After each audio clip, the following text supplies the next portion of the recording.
With Spino, as we call him, Spinosaurus, we had the opportunity to explore new avenues with him.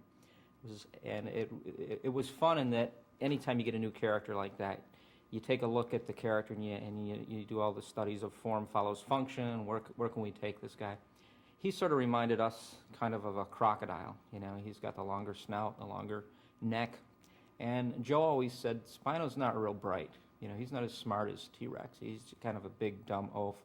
All that kind of tied together because when you think of like a crocodile, with the mouth agape and their kind of back and forth sort of movement, it kind of lent itself to not having a lot going on upstairs, but still something you wouldn't want to mess with.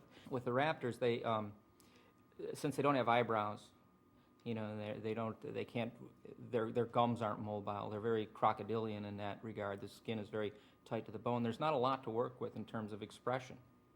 So what we were forced to do is sort of look for other things.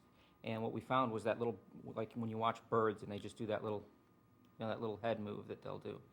That sort of thing would convey a thought process going on. So there was times when we could pull them back and be real subtle. So you would sort of feel the thought process at work. But then on the same hand, when they were like out in the open tearing after would-be victims and stuff, we got to show them running almost 45 miles an hour, which is something you've never seen before. What we did early on in this production was we said, where can we take it that the other ones haven't, where we didn't have an opportunity to take the other ones? Where can the technology take us? And that was where we wanted to head with that was to produce believable skin and muscle under the skin, the jiggle of the skin.